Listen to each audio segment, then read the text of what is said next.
जय हिंद प्यारे बच्चों। आज हम सब कक्षा छठी की सुरभि संस्कृत का पाठ 4 पढ़ेंगे। संख्या बोधः पाठ का नाम क्या है? संख्या बोधः। चतुर्थः पाठः यानी पाठ 4। ठीक, यहाँ जो बिंदु आ रहा है ये 2 बिंदु, इसका नाम है विसर्ग। वैसे मैं आपको पिछले वीडियो में बता चुकी हूँ, लेकिन फिर भी एक बार बता देती हूँ। इसे हम लोग बोलते हैं विसर्ग और इसका उच्चारण अलग अलग होता है। जब शब्द के अंत में यह आता है, यदि उसके पहले कोई मात्रा ना हो तो हम बोलेंगे ह, है ना। यदि मात्रा हो आ की और फिर विसर्ग हो तो हम बोलेंगे हा, इसका उच्चारण करेंगे हा।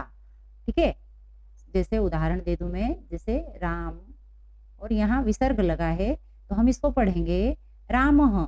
लेकिन यदि यहाँ लिखा है म में आ की मात्रा और फिर विसर्ग आया है तो हम पढ़ेंगे रामाहा। क्या पढ़ेंगे? रामाहा। ऐसे ही यदि मान लो छोटी ई की मात्रा है, सपोज यहाँ लिखा हुआ है कवि और उसमें विसर्ग लगा है तो हम इसको क्या पढ़ेंगे? कवि ही। क्या पढ़ेंगे? कवि ही।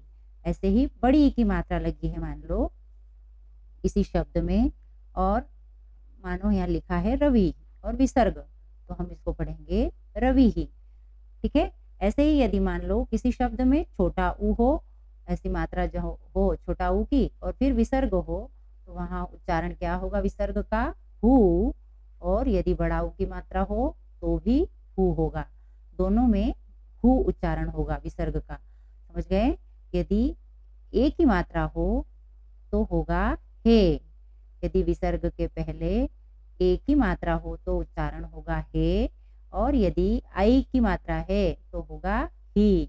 अब आप सोच रहे होंगे कि ही क्यों होगा, यहाँ तो आई की मात्रा है। तो हमें बोलकर देखना है।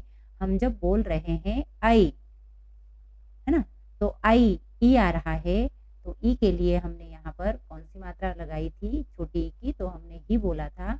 इसलिए जब भी विसर्ग के पहले छोटी ई की मात्रा होगी तो हम लोग क्या करेंगे?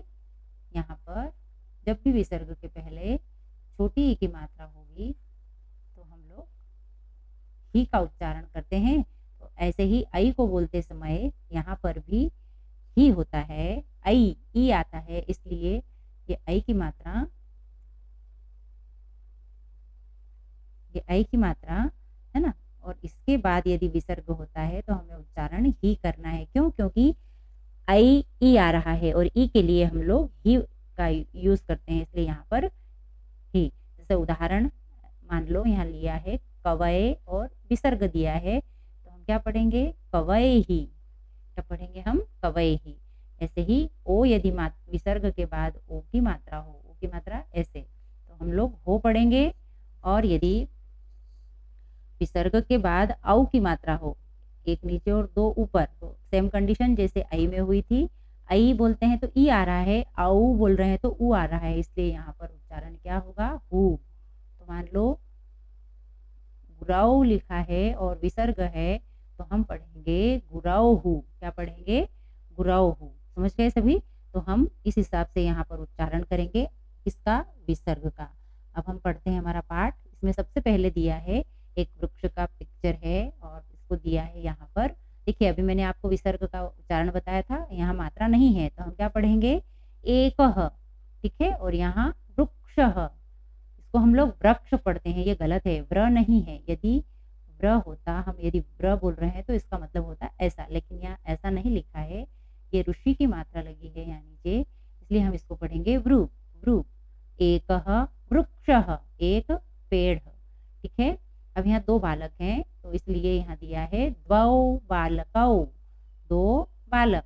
ठीक है, फिर 3 की संख्या में देखते हैं आगे क्या आया है। इस पाठ में आपको पूरी 10 तक गिनती के बारे में बताया गया है कि संस्कृत में जैसे हम छोटे थे तब हमने कौन सी गिनती पढ़ी थी? इंग्लिश की 1 2 3। फिर जैसे बड़े हुए हमने हिंदी इंग्लिश दोनों की गिनती जानी और आज हम सब क्या पढ़ रहे हैं?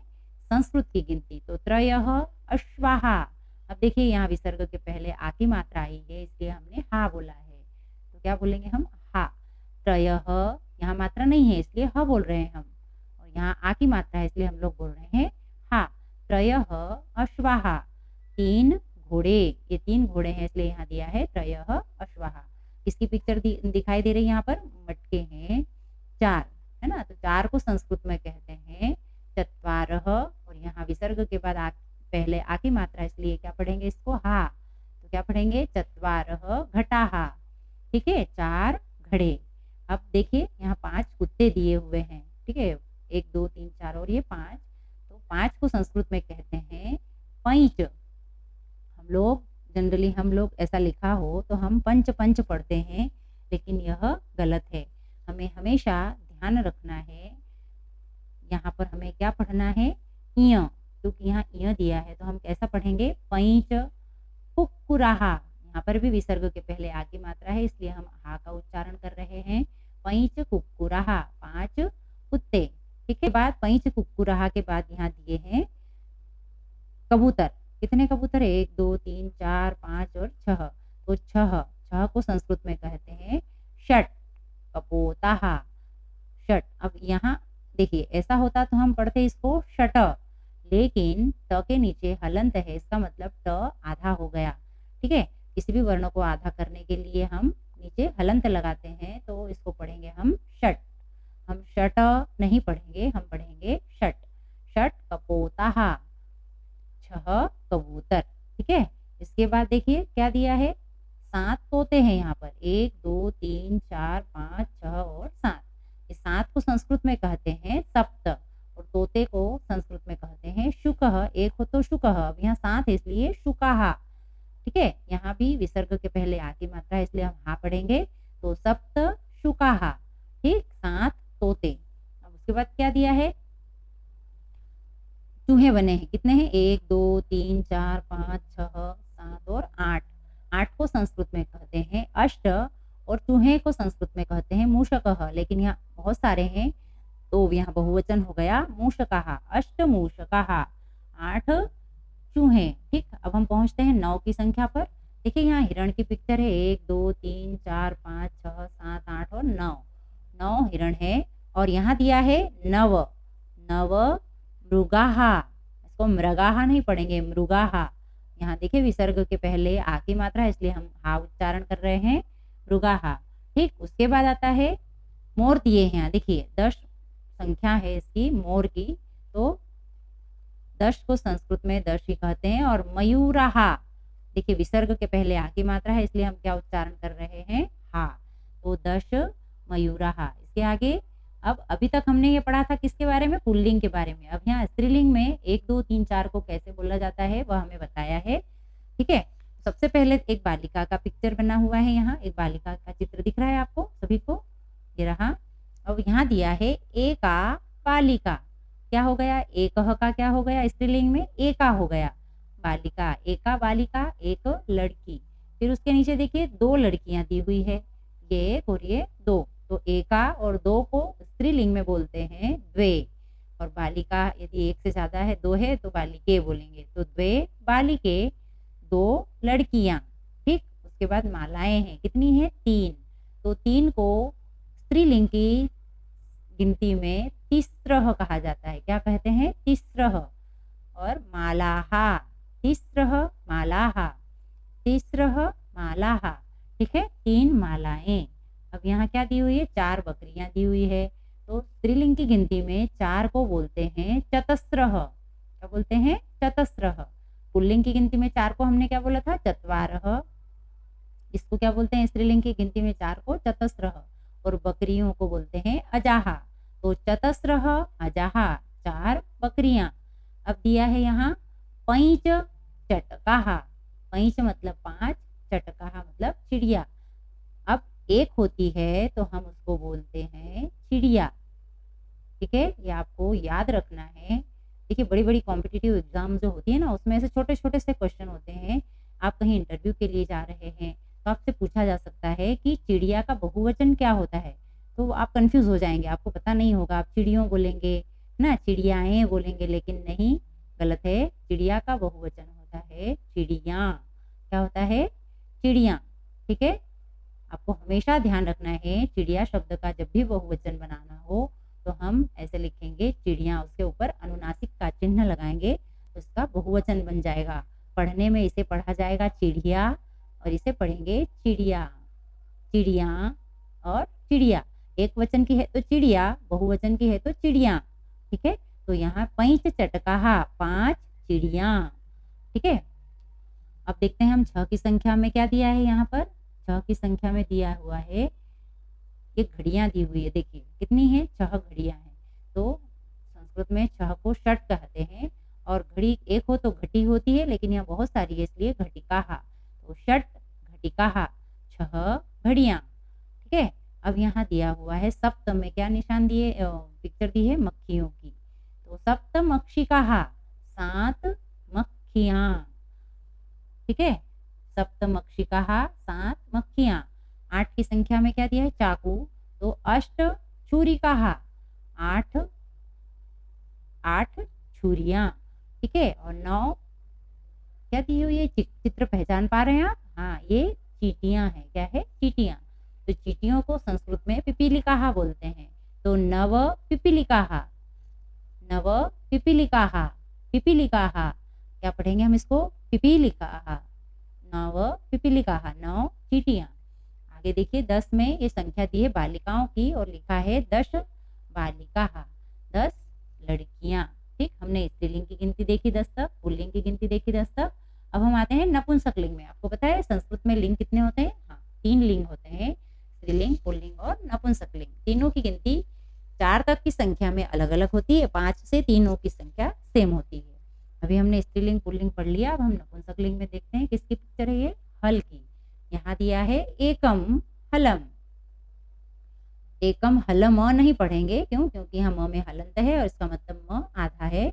तो एकम हलम, एक हल। अब 2 फूल खिल रहे हैं, तो द्वे पुष्पे, 2 फूल। ध्यान में आ रहा है, जो स्त्रीलिंग पुल्लिंग था उसमें था एक, स्त्रीलिंग में एक को कहा गया था एका, और नपुंसक लिंग में एक को कहा गया है एकम। ये अंतर है।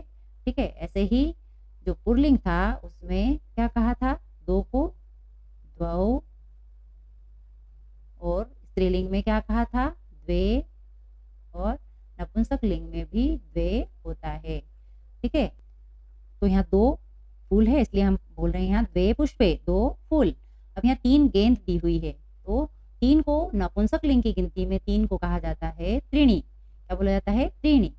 त्रीणी कंदुकानी, त्रीणी कंदुकानी, 3 गेंद। ठीक, अब क्या दी हुई है पिक्चर, 4 की संख्या क्या है, छाते की, 4 छाते हैं यहाँ पर। तो दिया है 4 को संस्कृत में नपुंसक लिंग में कहते हैं चत्वारी, और छातों को बोलते हैं छत्राणी। तो चत्वारी छत्राणी, 4 छाते, 4 छाते। अब क्या दी हुई है, 5 पुस्तकें हैं, तो 5 को संस्कृत में कहते हैं पैंच। नपुंसक लिंग में भी पैंच ही होता है। पुस्तकानी, पैंच पुस्तकानी, 5 पुस्तकें। और षट पत्राणी, 6 पत्ते दिए हुए हैं यहाँ पर। ठीक, आपको दिखाई दे रहे हैं 6 पत्ते, हाँ 1 2 3 4 5 6। तो ये षट पत्राणी, 6 पत्ते। अब देखिए यहाँ केले की संख्या कितनी है, 7। ठीक है, तो 7 को सब कहते हैं सप्त, और केले को संस्कृत में कहते हैं कदली फलानी। तो 7 केले, सप्त कदली फलानी, 7 केले। अष्ट दाड़ीमानी, अष्ट दाड़ीमानी, अष्ट मतलब 8, दाड़ीमानी मतलब अनार, 8 अनार। अब आगे संख्या दी हुई है, क्या है ये, चश्मा। ठीक है, कितने हैं, 9। तो यहाँ दिया है नव उपनेत्राणी। एक होता तो उपनेत्रम बोलते हैं हम, यहाँ बहुत सारे हैं इसलिए उपनेत्राणी, नव उपनेत्राणी, 9 चश्मे। और 10 में क्या दिए हैं, आम है बहुत सारे, 10 आम दिए हैं। तो 10 आम्रफलानी, 10 आम के फल। ठीक है, 10 आम्रफलानी, 10 आम के फल। तो हमने स्त्रीलिंग, पुल्लिंग और नपुंसक लिंग तीनों की गिनती देखी है। यहाँ देखिए तीनों के ब्लॉक अलग अलग बने हैं, पुल्लिंग के अलग, स्त्रीलिंग और नपुंसक लिंग। इनमें यहाँ संख्या भी दी हुई है, एकः बोलते हैं पुल्लिंग में, द्वौ, त्रयः, चत्वारः और पैंच। स्त्रीलिंग में एकः को एका हो जाता है, द्वौ का द्वे, त्रयः का तीसरः और चत्वारः चतस्रः। पैंच सेम होता है ना। नपुंसक लिंग में 1 को एकम बोलते हैं, 2 को द्वे बोलते हैं, 3 को त्रीणी बोलते हैं, तो 4 को चत्वारी और 5 को पैंच। तो ये हो गई हमारी स्त्रीलिंग, पुल्लिंग और नपुंसक लिंग की गिनती, जो 4 तक अलग अलग होती है, उसके बाद तीनों में सेम होता है। देखिए हमने जो पाठ पढ़ा उसके आधार पर यहाँ पर अभ्यास दिया हुआ है। क्या दिया है, अभ्यास। क्या प्रश्न नंबर 1 दिया है प्रश्न, उचित शब्देन रिक्त स्थानम पूरयत। यहाँ कोष्ठक में शब्द दिए हैं, उससे हमें ये रिक्त स्थान भरना है। तो हमें ध्यान रखना है एकम अस्ति, एकम अस्ति। एकम, अब आपको ध्यान रखना पड़ेगा कि एकम कौन सी गिनती में आता है। देखिए नपुंसक लिंग की गिनती में एकम आता है, तो अब हमें नपुंसक लिंग वाला शब्द इस कोष्ठक में से ढूंढना है। बालकः ये पुल्लिंग का है, बालिका ये स्त्रीलिंग का है, और फलम ये नपुंसक लिंग का है, इसलिए हम यहाँ पर क्या भर देंगे, फलम। एकम फलम अस्ति। ठीक है, अब आता है तीसरः, तीसरः सन्ति। तीसरः मतलब कौन सी गिनती का है तीसरः, आप फिर चले जाइए यहाँ ब्लॉक में, यहाँ दिया है तीसरः स्त्रीलिंग में। अब यहाँ स्त्रीलिंग का शब्द ढूंढिए, बालिकाः, बालकाः या फलानी, क्या होना चाहिए, तो बालिकाः। तो हमारा सेकेंड वाले ब्लैंक में हम लिख देंगे बालिकाः। तीसरः यानी 3, बालिकाः मतलब लड़कियां, सन्ति हैं, 3 लड़कियां हैं। अब दिया है सप्त। अब सप्त तो सभी में एक जैसा ही होता है, स्त्रीलिंग पुल्लिंग नपुंसक लिंग में कोई अंतर नहीं होता। आप देखते हैं हमके कोष्ठक में क्या क्या दिया है, गजः मतलब एक हाथी, अश्वाहा बहुवचन का है, अजा एक वचन का है। तो अब हमारा सप्त है 7 मतलब बहुवचन, तो हमें बहुवचन का शब्द ढूंढना है, तो ये हमारा हो गया अश्वाहा। तो हमने इस जगह पर भर दिया अश्वाहा। ये हमारा क्वेश्चन नंबर 1 सॉल्व हो गया, समझ में आया ही होगा आपको। अब क्वेश्चन नंबर 2 आता है, यहाँ पर दिया है उचित परिवर्तनेन रिक्त स्थानम पूरयत। अब परिवर्तन करना है हमें, यहाँ उदाहरण दिया है त्रीणि फलानी। तो अब ये फल शब्द था, इसको हमने नपुंसक लिंग के हिसाब से बना दिया फलानी। अब हमें गिनती को पहचानना पड़ेगा कि कौन से लिंग की गिनती है, उस हिसाब से हमें देखना पड़ेगा, कोष्ठक के शब्द को हमें बदलना पड़ेगा। यहाँ दिया है द्वे यानी 2 स्त्रीलिंग। अब लता का हमें द्विवचन बनाना है, 2 द्विवचन में लता को क्या बोलेंगे, लते, लता लते लताहा। तो ये लते, द्वे लते 2 लताएं। अब तीसरः यानी 3, ठीक है, क्या दिया है तीसरः, तीसरः मतलब 3। और यहाँ दिया है बाला, बाला मतलब सिंगल एक वचन है। अब हमें बहुवचन में इसको बदलना है, तो बहुवचन में बदलने के लिए आपको ध्यान होगा, हम थर्ड पर्सन क्या लगा देते हैं, विसर्ग, ये बहुवचन हो गया। तीसरः बालाः। अब दिया है द्वौ, द्वौ कौन से लिंग की गिनती है, पुल्लिंग की, ठीक है, द्वौ मतलब 2। अब छात्र को द्विवचन में बदलो 2 के लिए, तो छात्र का क्या हो जाएगा, छात्रौ, द्वौ छात्रौ, ठीक है। अब यहाँ दिया है चत्वारि, चत्वारि कौन से लिंग में आता है, 4 के लिए नपुंसक लिंग में, ठीक है। यहाँ शब्द दिया है गृह, तो गृह को हमें बहुवचन में बदलना है, 4 है इसलिए बहुवचन में बदला, तो गृहम गृहे गृहाणि। यहाँ क्या हो जाएगा, 1 होगा तो गृहम, 2 है तो गृहे, और बहुवचन है तो गृहाणि, तो चत्वारि गृहाणि। अब यहाँ दिया है षट, षट का मतलब होता है 6। अब बालक यानी एक ही लड़का हुआ, अब हमें यहाँ पे इसको बहुवचन में बदलना है, तो क्या हो जाएगा, बालकः एक वचन, बालकौ द्विवचन, और बालकाः बहुवचन। हमने इसका बहुवचन बनाकर यहाँ लिख दिया बालकाः। ऐसे ही आगे देखेंगे हम, सप्त, सप्त दिया है और यहाँ नृप दिया है, ऐसे ही इसको भी विसर्ग में लगाकर हम लोग बहुवचन में बदलेंगे, सप्त नृपाः, 7 राजा। अब दिया है नव, और यहाँ दिया है अजा, अजा मतलब एक बकरी।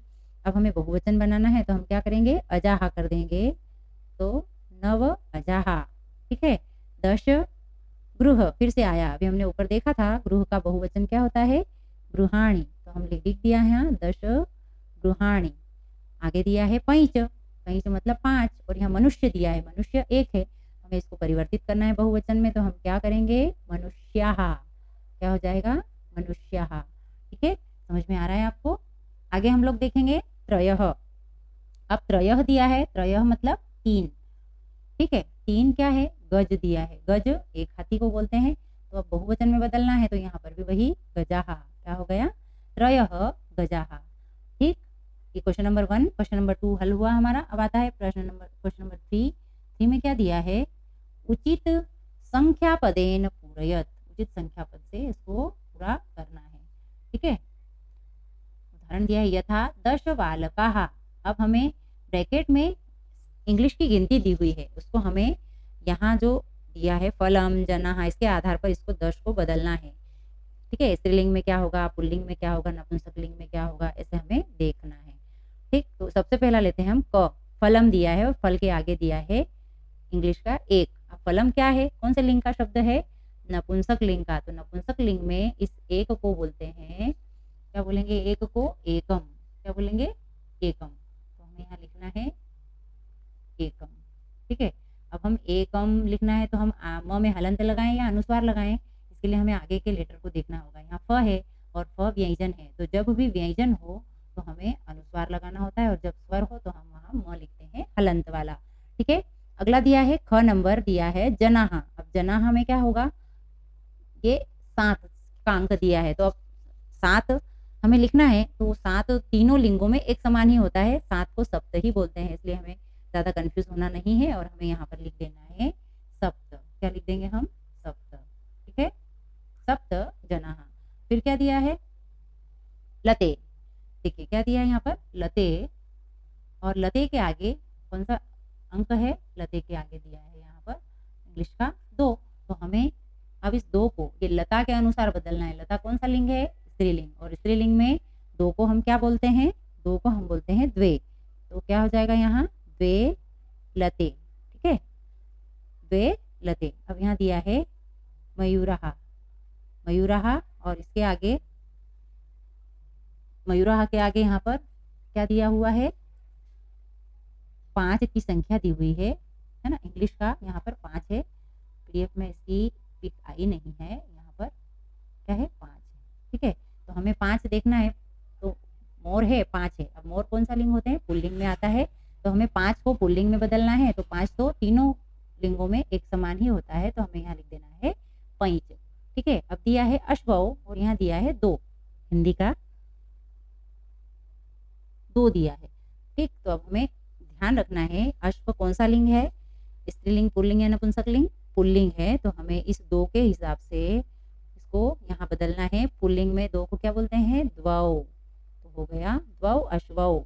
ऐसे ही यहाँ दिया है नेत्रे, है ना, तो नेत्रे, और यहाँ संख्या दी हुई है 2, तो 2 नेत्रे यानी नपुंसकलिंग, तो नपुंसकलिंग में 2 को बोलते हैं द्वे, तो द्वे नेत्रे। ठीक है, अब यहाँ पुष्पाणी दिया है, ये भी नपुंसकलिंग का है, नपुंसकलिंग में 4 को बोलते हैं चत्वारी, क्या बोलते हैं, चत्वारी पुष्पाणी हो गया। पर्वताः, पर्वत क्या है, पर्वत किस में आएंगे, नपुंसकलिंग, स्त्रीलिंग, पुल्लिंग, तो किस में आएंगे पर्वत, नपुंसकलिंग में, तो पर्वताः, और 8 दिया है, तो क्या हो जाएगा यहाँ अष्ट, क्यों, क्योंकि स्त्रीलिंग, पुल्लिंग, नपुंसकलिंग सब में अष्ट एक समान ही होता है। यहाँ गजाः दिया है, गज पुल्लिंग में आएंगे, पुल्लिंग में 9 को बोलते हैं हम नव, तो हमने यहाँ लिख दिया नव गजाः। अब यहाँ दिया है माला, स्त्रीलिंग है, और स्त्रीलिंग में 1 को हम क्या बोलते हैं, एका, तो यहाँ हमने लिख दिया एका माला। ये क्वेश्चन भी हमारा सॉल्व हो गया। आगे दिया है क्वेश्चन नंबर 4, संस्कृत संख्या लिखत। अब हमें कोष्टक में दिया है नपुंसकलिंग, स्त्रीलिंग, पुल्लिंग, तो हमें इसके हिसाब से यहाँ अंक दिए हैं, इनको बदलकर यहाँ संख्या लिखना है संस्कृत की।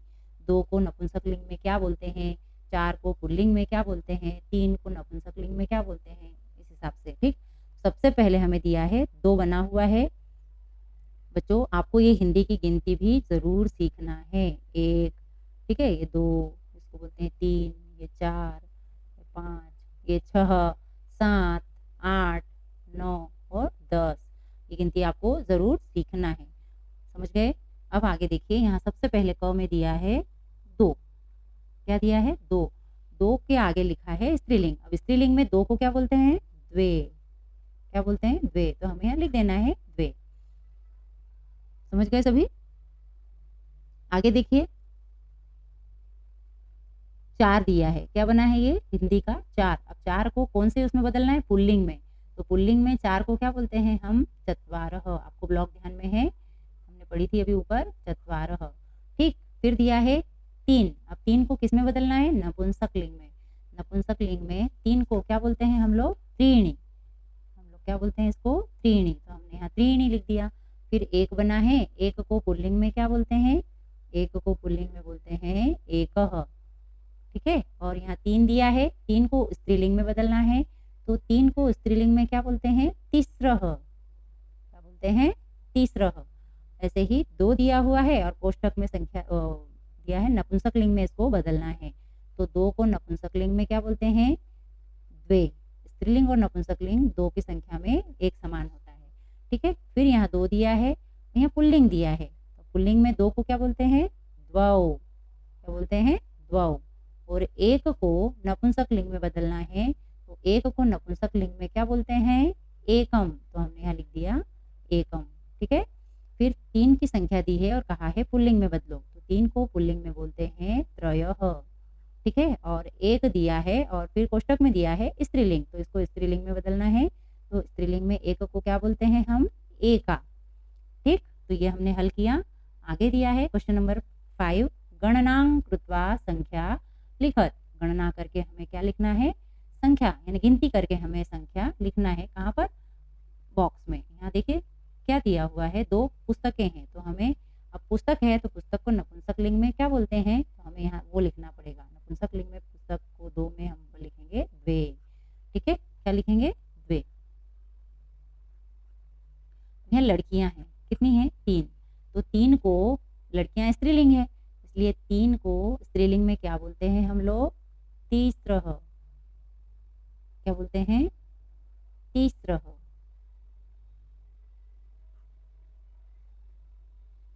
ठीक है। अब दिया है आम। आम क्या आते हैं? नपुंसक लिंग में। नपुंसक लिंग में 3 को बोलते हैं त्रीणी। क्या बोलते हैं? त्रीणी। ये गेंद दी हुई है, यह कितनी है? 6, तो 6 तीनों लिंगों में एक समान होता है। षट, तो हमने लिख दिया षट। आगे दी हुई है लेखनी। लेखनी स्त्रीलिंग में होती है, और कितनी लेखनी है? गिनिए जरा, 1 2 3 4 5 6 7 8 और 9। कितनी है? 9। 9 है? नहीं, 1 2 3 4 5 6 7 8 9 और 10 है, तो यहाँ हम लिख देंगे 10, ठीक। अब यहाँ कुछ फूल दिए हुए हैं, फूल कितने हैं? गिनिए, 1 2 3 4 5 6 7 8 9 और 10, तो यहाँ हमने लिख दिया 10, ठीक है। आगे देखिए कितने स्टार बने हैं, 1 2 3 4 और 5, तो 5 है, तो हमने यहाँ क्या लिख दिया? पैंच, ठीक। यहाँ वृक्ष है, कितने हैं? 1 2 3 4 5 6 7 और 8, कितने वृक्ष है? 8। 8 वृक्ष है, तो हम यहाँ कोष्टक में क्या लिख देंगे? अष्ट। क्या लिखा हमने? अष्ट।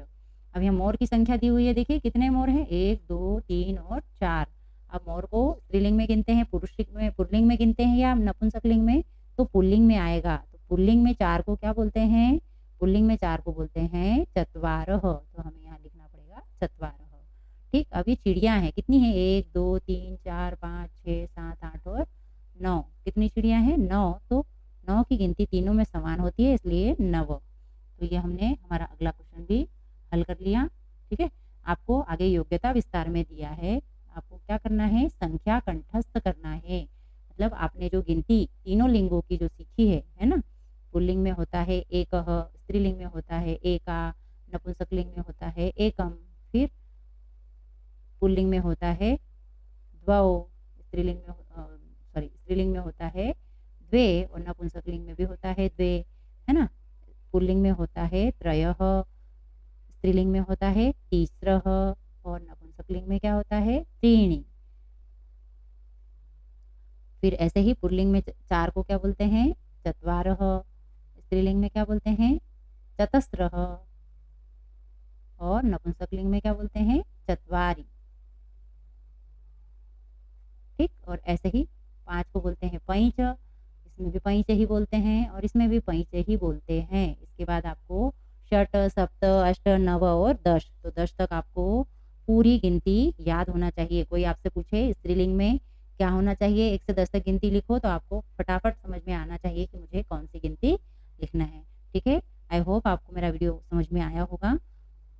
आज के लिए इतना ही, अब हम अगले वीडियो में मिलेंगे हमारे नेक्स्ट वीडियो में। तब तक के लिए thank you so much, good bye.